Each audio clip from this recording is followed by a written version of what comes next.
Hello friends, हम पढ़ रहे हैं इकोलॉजी। पिछले लेक्चर तक हम बायोटिक इंटरेक्शंस के बारे में पढ़ चुके हैं। आज हम एक नया टॉपिक स्टार्ट करने वाले हैं जो आगे कई वीडियो तो चलेगा, जिसका नाम है इकोलॉजिकल अडेप्टेशंस, पारिस्थितिकीय अनुकूलन। तो देखिए, पारिस्थितिकीय अनुकूलन की अगर हम बात करते हैं तो इस पृथ्वी पर अलग अलग प्रकार की वनस्पति पाई जाती है। क्यों? क्योंकि हमारी पृथ्वी पर अलग अलग प्रकार की कंडीशंस उपलब्ध हैं। कहीं पर मरुस्थल है, कहीं पर लो टेम्परेचर है, कहीं पर पानी अधिक है, कहीं पर और बीच वाली कंडीशन है। तो उसी हिसाब से, यानी उसी कंडीशन के हिसाब से अलग अलग प्रकार की वनस्पति हमारे यहाँ पर पाई जाती है। अब इस वनस्पति के हिसाब से अगर हम देखें तो पादपों के अंदर भी उसी प्रकार के कैरेक्टर बन गए जिस प्रकार की वो कंडीशन होती है। तो कोई भी पादप या कोई भी जीव किसी एक विशेष पर्यावरण में, विशेष एनवायरनमेंट में अपने आप को जीवित रखने के लिए कुछ लक्षण उत्पन्न करता है। उन लक्षणों को ही हम कहते हैं पारिस्थितिकीय अनुकूलन। तो स्टार्ट कर रहे हैं आपके अपने उत्कर्ष बॉटनी चैनल में। पारिस्थितिकीय अनुकूलन ये एक 2 दिन की, 4 वर्षों की, 10 वर्षों की, 20 वर्षों की कोई प्रक्रिया नहीं है, बल्कि इसमें हजारों वर्ष लगे होंगे।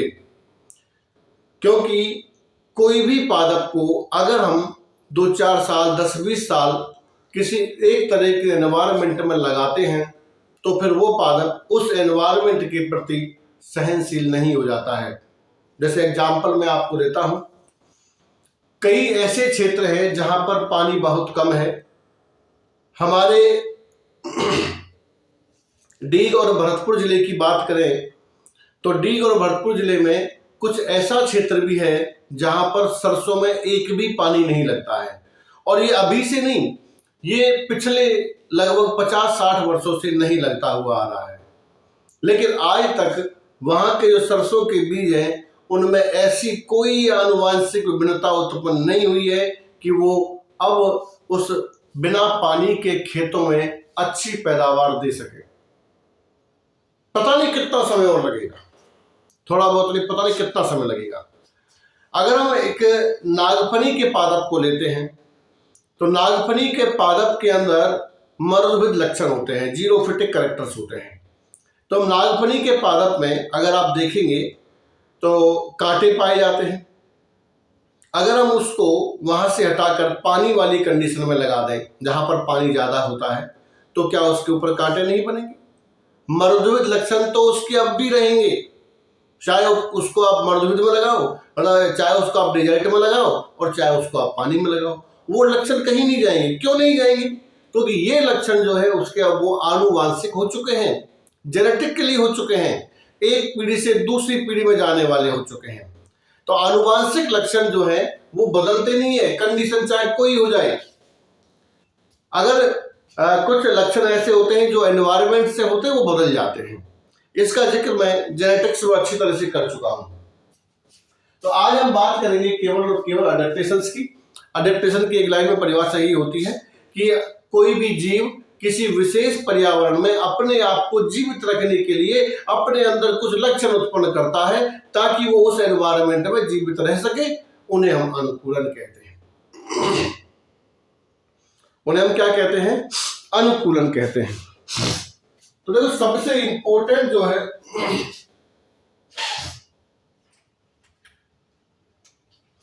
जो वाटर जो होता है वो सबसे इंपॉर्टेंट फैक्टर है। वाटर क्यों है इंपॉर्टेंट? क्योंकि जल ही जीवन है। ये शब्द हम याद रखें तो इसमें कोई बुराई नहीं है। वाटर इज लाइफ, जल ही जीवन है। जल प्रत्येक सेल में होता है, जीव द्रव्य का मुख्य घटक है। ठीक है, पादपों के लिए इसका विशेषकर बहुत यूज है क्योंकि इसी से अवशोषण जो है वो सब कुछ होता है। ठीक है, तो जल मतलब कुल मिलाकर की बातें बहुत इंपॉर्टेंट है, चाहे वो पादप है और चाहे वो जंतु है, सबके लिए। पृथ्वी पर जो जल आता है वो हम पहले ही पढ़ चुके हैं कि पृथ्वी पर जो जल आता है वो प्रेसिपिटेशन से आता है, अर्थात वर्षण से आता है। वर्षा होती है, चाहे वर्षण का रूप कोई भी हो सकता है, बारिश हो सकती है, ओस हो सकती है, ओले हो सकते हैं, या कोई और कंडीशन हो सकती है जिससे हमारी पृथ्वी पर पानी आता है, तो उसे हम कहते हैं वर्षण। तो वर्षण से हमारी पृथ्वी पर पानी आता है। तो ये जो पानी या जल जो है ये एक साइकिल के थ्रू चलता है जिसको हम कहते हैं वाटर साइकिल। इस साइकिल के बारे में हम जिक्र कर चुके हैं पिछले लेक्चर्स में, इकोलॉजी के अंदर ही। हम यहां पर केवल और केवल पढ़ेंगे अडेप्टेशंस के बारे में। तो देखो एक हम स्टार्ट करते हैं। एक वैज्ञानिक हुए जिनका नाम था वार्मिंग।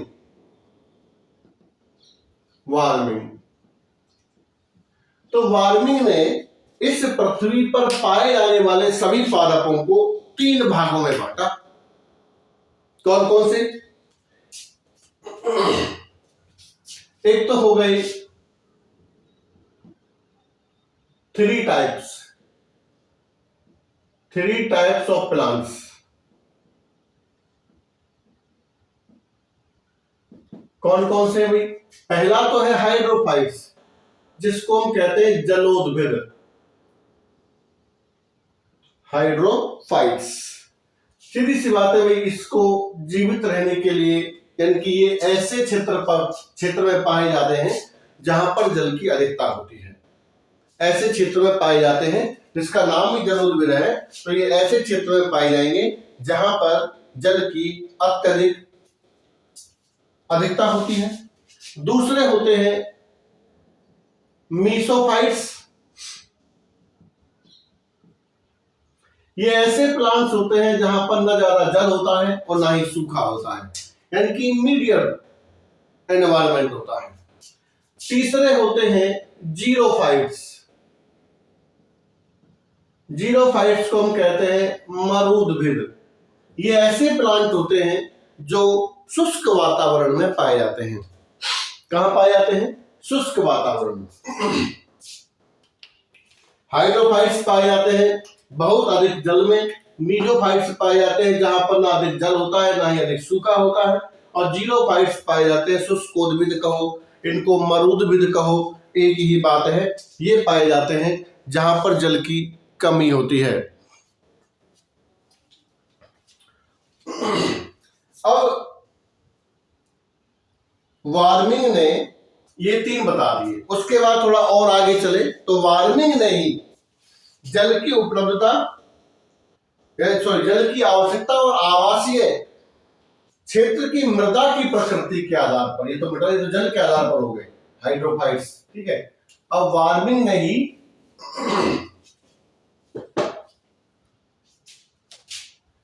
जल की आवश्यकता कितनी नीड है जल की, और आवासीय क्षेत्र में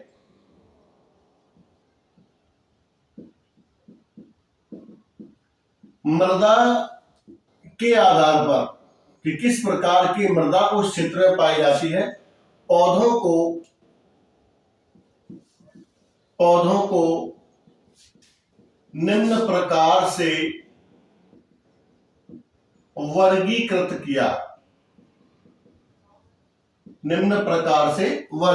किया। तो कैसे कैसे किया भाई? देखो, इन्होंने इनको जितने भी पादप है उनको 10 प्रकार से बांटा है। तो पहले है नंबर 1 ऑक्सैलोफाइट्स।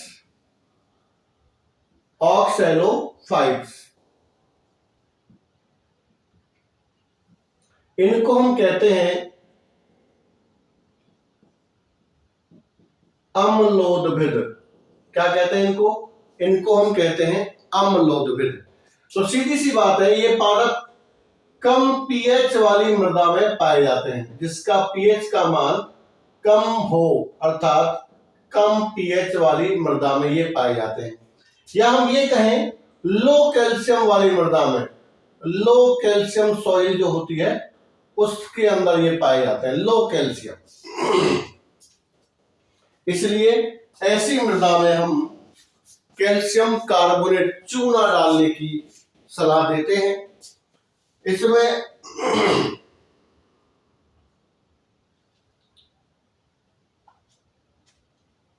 एग्जाम्पल के लिए देखें तो कुछ एग्जाम्पल, जैसे तो रोडोडेंड्रॉन है, रोडोडेंड्रॉन एक तो ये प्लांट है, एक रूमेक्स होता है, ये प्लांट एग्जाम्पल के लिए, और रोडोडेंड्रॉन और रूमेक्स। अब देखो इसमें भी दो प्रकार के पादप होते हैं। एक तो पादप ऐसे होते हैं जो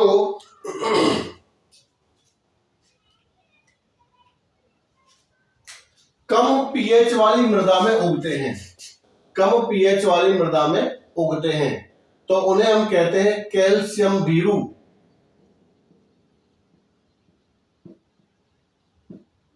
कैल्शियम भीरू, या अंग्रेजी में कहें तो कैलिसिफोबस।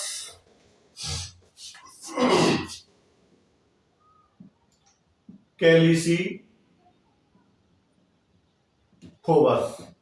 ठीक है, कैलिसिफोबस।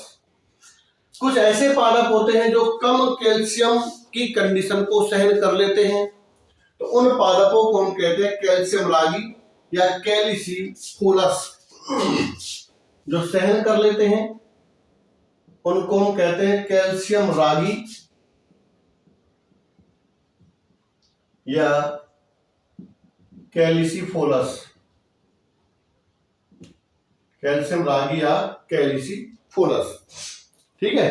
एक तो ऐसे होते हैं जो कम कैल्शियम की मृदा में नहीं पाए जाते हैं, तो उनको हम कहते हैं चूना भीरू, कैल्शियम भीरू या कैलिसिफोबस, और दूसरे जो उस कंडीशन को सहन कर लेते हैं तो वो होते हैं कैलिसिफोलस या कैल्शियम रागी। दूसरे पादप जो उन्होंने बांटे हैं वो है लवणोद्भिद। नंबर 2 हेलोफाइट्स,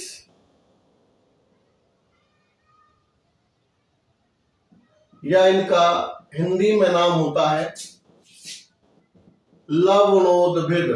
यानी कि ये ऐसे पादप होते हैं जो अधिक लवणीय भूमि में पाए जाते हैं, जहां पर लवणों की सांद्रता अधिक होती है। इसका नाम से पता लग रहा है। तो इनको हम एग्जाम्पल, जहां पर ये समुद्री जल होता है उस जगह पर ये पाए जाते हैं। तो इसमें एग्जाम्पल के लिए आप ले सकते हैं साल सोना,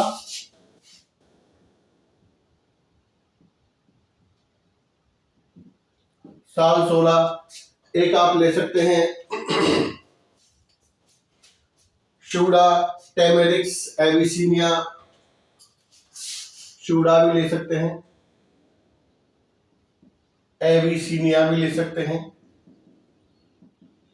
तो ये कुछ प्लांट हैं जो लवणीय भूमि में पाए जाते हैं, जहां पर लवणों की सांद्रता ज्यादा होती है उस भूमि के अंदर ये पाए जाते हैं। तीसरा है भाई बालुकोद्भिद, या इसको नाम दिया है सेमोफाइट्स।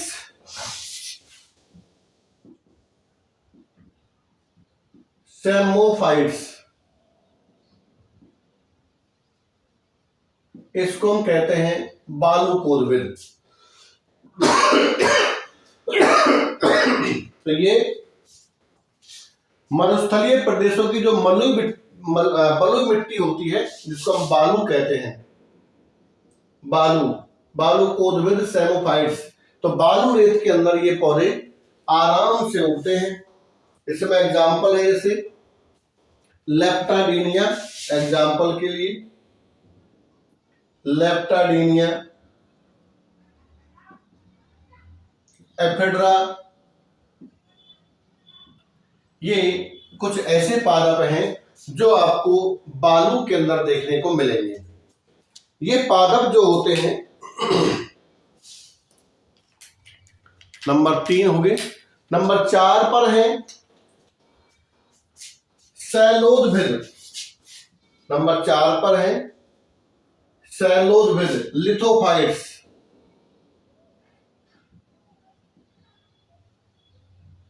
ये आपको चट्टानों पर देखने को मिलेंगे, पहाड़ी प्रदेशों में। इसमें शैलोदभिद कहते हैं लिथोफाइट्स को। इसमें आपको देखने को मिलेगा डंडाथोर, नागफनी भी मिल सकती है, देखने को थोर भी मिल सकता है। ये कुछ पादप हैं। उसके बाद है, तो डिलीट कर लेते हैं ऊपर से।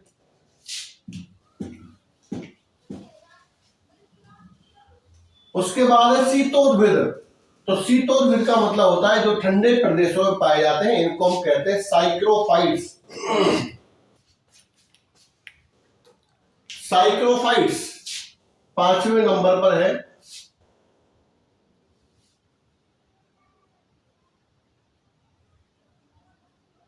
साइक्रोफाइट्स शीत आवास में पाए जाने वाले पादप, या इनको हम कहते हैं शीतोद्भिद। ये ध्रुवीय प्रदेशों, टुंड्रा प्रदेशों, इनके अंदर पाए जाते हैं। एग्जाम्पल है रेननकुलस, रेननकुलस, प्राइमूला, प्राइमूला जनकस,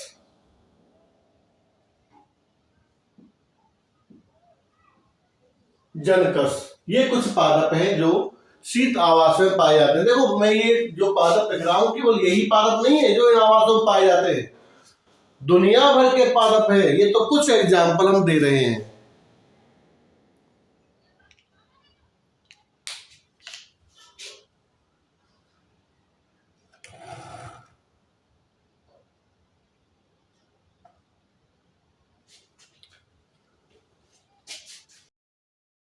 साइक्रोफाइट्स, साइक्रोफाइट्स मतलब शीतोद्भिद पादप। ऐसे पादप जो शीत आवास में पाए जाते हैं। एग्जाम्पल के लिए रेननकुलस, प्राइमूला, जनकस।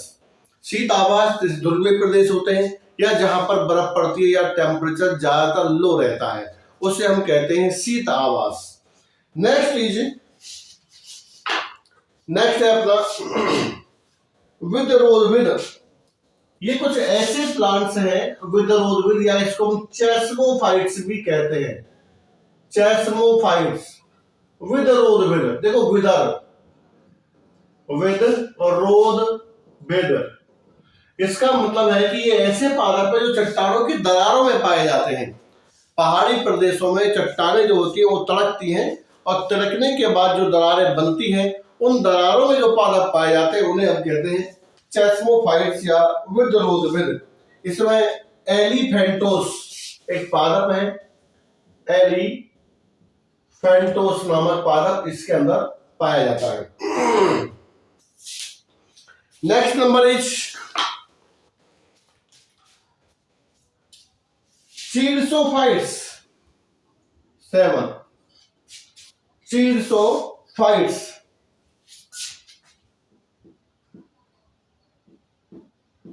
चीरसोफाइट्स ये भाई बंजर भूमि में या ऊसर भूमि में, बंजर भूमि या ऊसर भूमि में पाए जाने वाले पादप होते हैं। इसमें एग्जाम्पल के लिए है आर्जीमोन मैक्सिकाना। आर्जीमोन मैक्सिकाना, इसे हम पीली कटेली के नाम से जानते हैं। तो इसको हम कहते हैं चीरसोफाइट्स, क्योंकि ये बंजर भूमि के अंदर पाए जाते हैं। Next number is eremophytes. 8वां है इरेमोफाइट्स। ये कैसे पादप होते भी? ये मरुस्थलीय घास के मैदानों में पाए जाते हैं भी। मरुस्थलीय घास के मैदानों में, घास के मैदानों में पाए जाते हैं। मरुस्थलीय घास के मैदानों में पाए जाते हैं। तो मरुस्थलीय घास के मैदान का एग्जाम्पल है स्टेपीज, जो पूरा घास का मैदान है। ठीक है, इसके अंदर भी कुछ जो पादप मिलते हैं उन्हें हम कहते हैं इरेमोफाइट्स, मरुस्थलीय घास के मैदानों में पाए जाने वाले पादप। उसके बाद नेक्स्ट नंबर है 9 नंबर, साइलोफाइट्स। साइलोफाइट्स, साइलोफाइट्स ये वही सवाना घास के मैदानों में पाए जाते हैं। सवाना घास के मैदानों में पाए जाते हैं। तो सवाना घास के मैदानों में स्टेपी भी घास का मैदान है, सवाना भी घास का मैदान है, एक प्रेरी सुना होगा वो भी घास का मैदान है। तो ये सब घास के मैदान है। 10वां है हीलोफाइट्स। हेलोफाइट्स नहीं है भाई, हीलोफाइट्स है। हीलोफाइट्स इसको हम कहते हैं दलदली पादप। दलदली, हीलोफाइट्स मतलब दलदली पादप, या इनको हम कच्छोद्भिद भी कहते हैं। कच्छोद्भिद, दलदल जहां पर होती है उस जगह पर उगने वाले पादप कहलाते हैं कच्छोद्भिद या दलदली पादप। इसमें एग्जाम्पल के लिए है मार्सिलिया। तो मार्सिलिया एक दलदली पादप है, कच्छोद्भिद है या हीलोफाइट्स है। तो मैंने 10 प्रकार के प्लांट जो वार्मिंग ने बनाए थे क्लासिफिकेशन के अनुसार, वो यहां पर हमने डिस्कस किए हैं। अब हम स्पेशली बात करेंगे, देखो 2 प्रकार के हमारे सिलेबस के अंदर है। एक तो है मेरे हिसाब से हाइड्रोफाइट्स जलोद्भिद, और एक है जीरोफाइट्स या मरोद्भिद। तो हम एक एक करके धीरे धीरे सबको पढ़ते चलेंगे, ठीक है। ये डिलीट करते हैं। अब अगला टॉपिक है अपना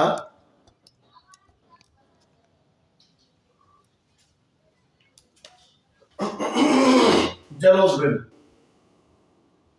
हाइड्रोफाइट्स। हाइड्रोफाइट्स, हाइड्रोफाइट्स क्या होते हैं? देखो, हाइड्रोफाइट्स नाम से पता लग रहा है हमको कि ये जलोद्भिद होते हैं। जलोद्भिद अर्थात ये जल की अधिकता में उगते हैं। जल की बाहुल्यता में या जल की अधिकता में उगने वाले पादप कहलाते हैं जलोद्भिद। जल की अधिकता में या जल की बाहुल्यता में उगने वाले पादप क्या कहलाते हैं? जलोद्भिद कहलाते हैं। तो दुनिया भर के पादप हैं दुनिया में जो इनके अंदर पाए जाते, सेरोटोफिलम है, नाजास है, सिंगाड़ा है, जलकुंभी है, तमाम प्रकार के पादप होते हैं, ठीक है। अब इन पादपों का जो वर्गीकरण है वो अलग अलग वैज्ञानिकों ने अपने अपने हिसाब से किया है। तो एक वैज्ञानिक आए सबसे पहले, सीनोक व आर्बर। 2 वैज्ञानिक हैं, एक तो था सीनोक या सैंकवी है, कहीं कहीं बुक में इनका नाम सैंकवी लिखा हुआ है। सीनोक तथा आर्बर ने जलोद्भिद का वर्गीकरण 2 प्रकार से किया। किस प्रकार से किया? एक तो ऐसे पादप जो रूट होती है, नंबर 1, जिनको हम कहते हैं रूटेड यानी कि मूलस्क, और एक ऐसे पादप जिनमें रूट नहीं होती है, तो इनको हम कहेंगे नॉन रूटेड या एमूलस्क पादप। तो 2 प्रकार के पादप सैंक और आर्बर ने बताए थे कि जो जलोद्भिद होते हैं उनमें बेसिकली 2 प्रकार के पादप होते हैं। एक तो वो जिनमें मूल होती है, एक वो जिनमें मूल नहीं होती है। उसके बाद एक दूसरे वैज्ञानिक आए जिनका नाम था हेजनी। हेजनी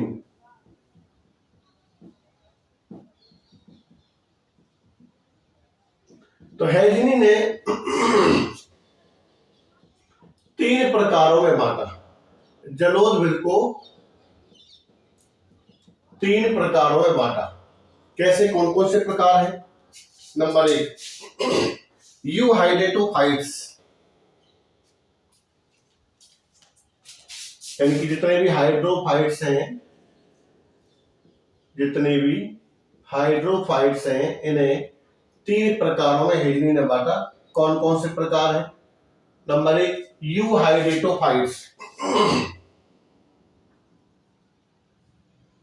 यूहाइडेटोफाइट्स, एक तो ये है। अब इनका लक्षण क्या है भाई? यूहाइडेटोफाइट्स जो प्लांट होते हैं, इनमें क्या है? कायिक भाग जल में डूबा, कायिक भाग निमग्न, यानी कि जल में डूबा हुआ। कायिक भाग जड़ है, तना है, पत्ती है, ये सब कहां होगा? जल में डूबा हुआ होगा। पुष्पक्रम, पुष्पक्रम जो है वो निमग्न है या फिर वायवीय है? पुष्पक्रम निमग्न, निमग्न या वायवीय, तो ये कंडीशन यहां पर हो सकती है। कायिक भाग जो डूबा हुआ होता है या फिर डूबा हुआ या निमग्न होता है, और जो पुष्प है, पुष्पक्रम जिसको हम कहते हैं इन्फ्लोरेसेंस, वो या तो डूबा हुआ होता है या फिर वो बाहर निकला हुआ होता है। दूसरे प्रकार के जो प्लांट्स हैं उनको हम कहते हैं हाइडेटोएरोफाइट्स, हाइडेटोएरोफाइट्स, हाइडेटोएरोफाइट्स।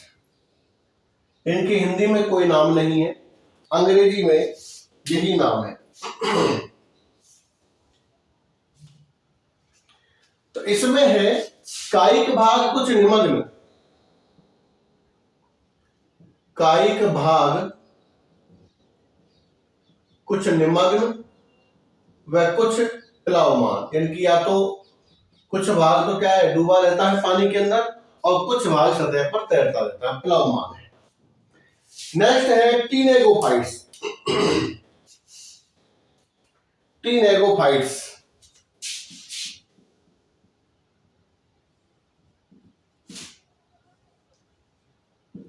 टीनेगोफाइट्स। तो टीनेगोफाइट्स का कैरेक्टर है कायिक भाग जल में, कायिक भाग जल में एवं ज्यादा भाग वायवीय, यानी कुल मिलाकर के है तो जल में ही, यानी कि अधिक भाग जो है वो वायवीय होता है, कुछ भाग जल में डूबा होता है। तो इस प्रकार से हेजनी ने इन सभी हाइड्रोफाइट्स को 3 भागों में डिवाइड कर दिया। यूहाइडेटोफाइट्स, जिनका कायिक भाग डूबा हुआ हो, पुष्पक्रम वायवीय हो। हाइडेटोएरोफाइट्स, कायिक भाग कुछ निमग्न और कुछ डूबा हुआ, तैरता हुआ, कुछ डूबा हुआ और कुछ तैरता हुआ। और टीनेगोफाइट्स, अधिक भाग वायवीय होगा, कुछ भाग डूबा हुआ होगा। तो इस प्रकार से हेजनी ने यहां पर तमाम पादपों को 3 भागों में बांट दिया। कौन से पादपों को? जलीय पादपों को। अब हम ये देख लेते हैं जलीय पादप कौन कौन से प्रकार के होते हैं। तो भाई जलीय पादपों को 5 भागों में बांटा गया है। हाइड्रोफाइट्स को 5 भागों में बांटा गया है। ठीक है, तो पहला भाग जो है वो है मुक्त प्लवन जलोदभिद, फ्री फ्लोटिंग हाइड्रोफाइट्स। नंबर 1 मुक्त प्लवन हाइड्रोफाइट्स या जलोदभिद। देखो इसमें नाम ही दे रखा है आपको, मुक्त प्लवन, मुक्त रूप से तैरने वाले, मुक्त रूप से तैरने वाले पादप कहलाते हैं मुक्त प्लवन जलोदभिद। तो ये जलीय पादप जल पर मुक्त रूप से तैरते हैं। पहला कैरेक्टर तो है ये फ्री फ्लोटिंग होते हैं, यानी कि मुक्त रूप से तैरने वाले, फ्री फ्लोटिंग है। ठीक है, दूसरा कैरेक्टर है ये जल तथा वायु के संपर्क में रहते हैं। वाटर एंड एयर के कांटेक्ट में या संपर्क में रहते हैं। और तीसरा है सॉइल से यानी कि मृदा से कोई संपर्क नहीं होता, कोई कांटेक्ट नहीं है। ठीक है, मृदा से इनका कोई कांटेक्ट नहीं है। तो इन पादपों का एग्जाम्पल आप देखिए, वोल्फिया। एग्जाम्पल वोल्फिया, सबसे छोटा आवर्तविधि पादप वोल्फिया है। लेमना, स्पाइरोडेला, स्पाइरोडेला, एजोला, साल्विनिया, ये सब कैसे पादप है? ये सब फ्री फ्लोटिंग हाइड्रोफाइट्स हैं। इनकी वृद्धि इतनी तेजी से होती है कि ये कुछ ही समय में पूरी की पूरी जल की सतह को घेर लेते हैं और आपको जल नजर नहीं आएगा, केवल यही पादप नजर आते हैं। दूसरे पादप पिलव पर्ण सहित मूलीय जलोदविद। पिलव पर्ण, दूसरा है प्लवन पर्ण सहित जलोदविद। प्लवन पर्ण सहित जलोदविद।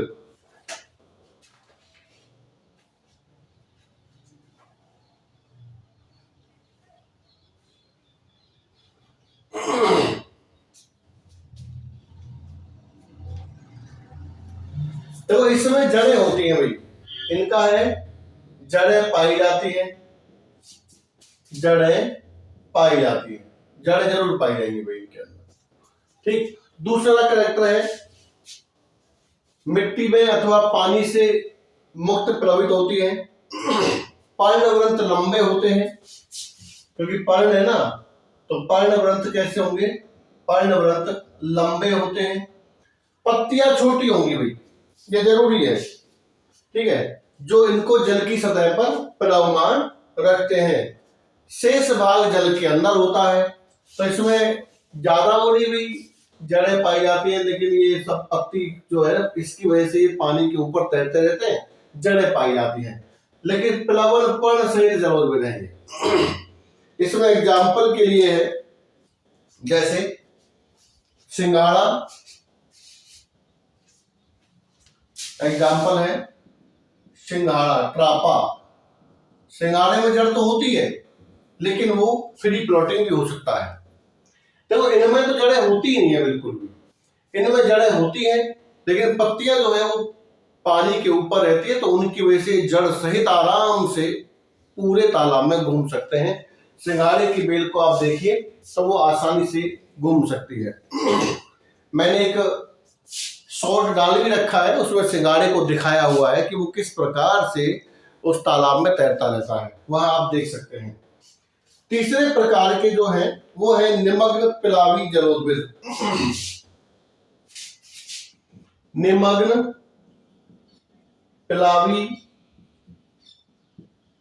जलोदविद। देखो निमग्न है, पिलावी है, जलोदविद है। देखो ये मुक्त प्लवन, ऊपर मुक्त रूप से तैरते हैं। दूसरे हैं प्लवन पर्ण सहित, ऐसे पादप जिनमें जड़ तो होती है लेकिन पत्ती ऊपर होती है, तो वो तैरते रहते हैं। ये निमग्न पिलावी है, जल में डूबे हुए लेकिन फिर भी तैरते रहते हैं, जलोदविद। ठीक है, इनका कैरेक्टर है ये पूर्णतः जल में डूबे रहते हैं, पूर्णतः जल निमग्न। एक तो इनका कैरेक्टर ये है भाई, पूर्णतः जल निमग्न होते हैं। जड़ें मृदा में स्थिर नहीं होती, जड़ें मृदा में स्थिर नहीं होती। जड़ें स्थिर नहीं होती भाई, तो जड़ें स्थिर नहीं होती तो फिर ये कैसे रुकेंगे? तो तैरते रहेंगे, इसका मतलब। एग्जाम्पल इसमें हम लिख सकते हैं सेरेटोफिल्लम। सेरेटोफिल्लम, देखो सेरेटोफिल्लम इसलिए रखा गया है नाम कि सेरेटो माने होता है कटी फटी और फिल्म माने होती है पत्तियां, तो इसकी पत्तियां जो है वो कटी फटी होती है। देखो जल में डूबा हुआ पादप पे पत्तियां कटी फटी नहीं होंगी तो अधिक से अधिक पानी का रुकाव करेगा, पानी की पत्ती टूट जाएगी, पेड़ नष्ट हो जाएगा पौधा नष्ट हो जाएगा। इसलिए इसकी पत्तियां कटी पटी होती है। एक नाइट्रिला, नाजा, यूट्रिकुलेरिया, ये सब ऐसे पादप हैं। एक और लिख सकते हैं नाजा, ठीक है, नाइट्रिला भी लिख सकते हैं। ये कुछ ऐसे पादप हैं जो जड़ में डूबे हुए लेकिन घूमते रहते हैं। एक है मूलीय निमग्न जलोद्भिद, चौथा मूलीय, ऊपर से मिटाना पड़ेगा, देखो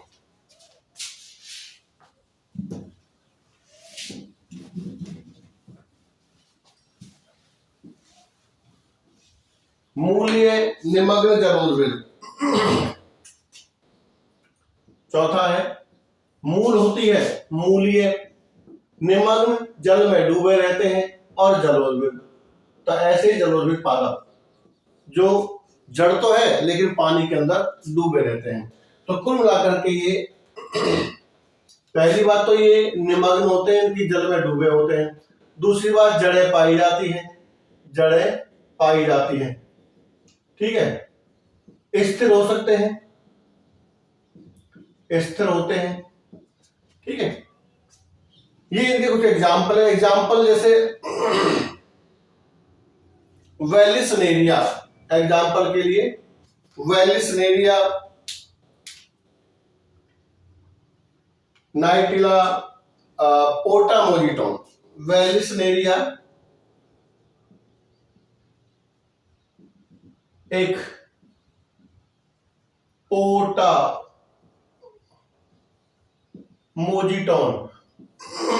ये ठीक है, 4 हो गए। पांचवा है निर्गत मूलीय, निर्गत मूलीय जलोद्भिद।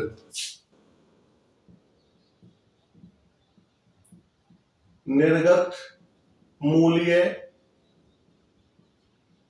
जलोद्भिद ये क्या होते हैं भाई? निर्गत है, बाहर निकला हुआ है, मूल पाई जाती है, तो भाई ये जलोद्भिद पादप मृदा में, जड़ तो मृदा में बसी रहेंगी और तने का आधा भाग पानी में, तो जड़ें मृदा में स्थित।